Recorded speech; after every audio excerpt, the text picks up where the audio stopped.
안녕하십니까, 알림이 황희두입니다. 새해가 돼도 김건희의 만행이 계속해서 터지고 있습니다. 신년 초부터 윤석열, 김건희 빵빵 터지는데요. 서울대 지원된 기획이사라고 하더니 고려대엔 부사장이라고 적시했던 게 드러난 겁니다. 간단히 요약해보면 역시나 허위 이력 의혹이 터진 거고요. 김건희 씨는 지난 2008년 9월부터 2009년 2월까지 H컬처 테크놀로지 부사장 직위로 최고위 과정을 수료했다고 하죠. 그런데 제가 며칠 전 영상에서 말씀드렸을 땐 서울대 GLA 과정 지원할 때 같은 곳에 기획이사라고 기재해놨는데 등기부 등본에는 감사로 등재돼 있어서 논란에 휩싸였던 바 있지 않습니까? 그런데 이번엔 부사장이요? 그래서 입사일, 양식, 한자 표기 오류 등 위조 의혹이 제기되기도 했습니다. 그래서 김병기 TF 단장은 건강보험 자격 득실 확인서, 국민연금 가입 내역, 급여 수령 계좌 등을 공개하면 이걸 한방에 해결할 수 있는데 왜 사과와 해명조차 취사 선택을 하냐? 김건희와 국민의힘의 유감이다. 이렇게 목소리를 높였고요. 만약 앞의 내용들이 사실로 드러난다면 사기, 사문서 위조, 업무 방해 등의 범죄 소지가 있다는 겁니다. 당연히 진실을 밝혀야겠죠? 해당 소식을 접한 시민들은 아무리 생각해봐도 조국 전 법무부 장관한테 했던 거는 그냥 넘어가선 안 된다. 심지어 법무부 장관보다 대통령이 만 배는 중요한데 이걸 그냥 넘어간다고? 장난하냐? 뭐 이런 반응들이 나오고 있고요. 그때 들이댔던 잣대를 그대로 윤석열 일가에 들이대면 당연히 그냥 넘어갈 수 없다는 게 대다수 시민들의 반응입니다. 이런 와중에 윤석열 선대위 측에 대형 폭탄을 던진 하태경 의원의 만행을 요약해봤습니다. 여태까지 타임라인 순으로 보면 국민의힘과 윤석열 선대위의 실책으로 10대부터 30대 남성들이 빠르게 이탈하던 상황 아니었습니까? 그런데 새해 첫날부터 윤석열 표 게임 정책으로 논란에 휩싸였죠. 하태경 의원은 지난 경선 때 윤석열 후보에 붙어서 핵심 지지 기반이었던 2030 남성들의 민심을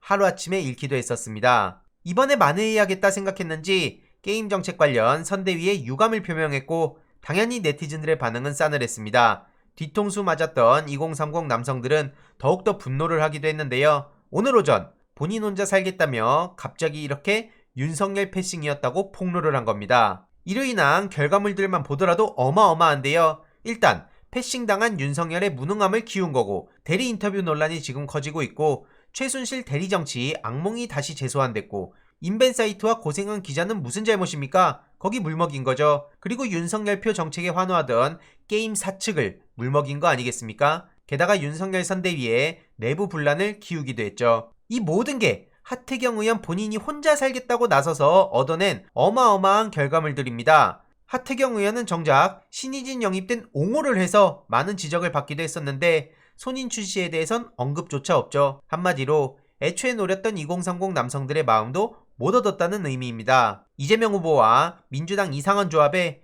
e스포츠와 게임의 상징성마저 빼앗긴 상황이고요. 하태경 같은 사람을 보며 기회주의자형 정치인의 최후를 제대로 느낄 수 있었습니다. 여야를 떠나 저런 기회주의형 정치인은 역사의 뒤안길로 보내는 게 맞겠죠. 안 그래도 10대부터 30대 지지율이 바닥을 친 윤석열 씨가 이젠 어떻게 극복할 수 있을까요? 보시다시피 대리 인터뷰에 대해서 황당하단 반응이 도배가 되고 있고요. 펜코에서조차 이쯤 되면 윤석열 본인을 찍지 말라는 거 아니냐? 이재명 선대위원장 아니냐? 지식백과 안 나온 이유가 있었구나. 후보 교체를 해라. 홍준표 의원이라도 저런 말하면 욕먹을 것 같지 않냐? 이런 반응들이 이어지고 있고요. 해당 사이트는 무슨 죄냐? 이런 반응까지도 계속해서 확산되고 있습니다. 식물 대통령을 또 볼 순 없다. 인사만 잘하면 된다더니 인사 누가 했냐? 윤석열 본인 아니냐? 그러면 본인도 책임져야 되는 거 아니냐? 이렇게 민심이 빠르게 싸늘해져 가고 있습니다. 어제 이런 식으로 큰절을 했었는데 여기 A4 용지는 뭐냐? 이런 반응도 나오고 있는데다 불과 며칠 전에 경북선대위에 가서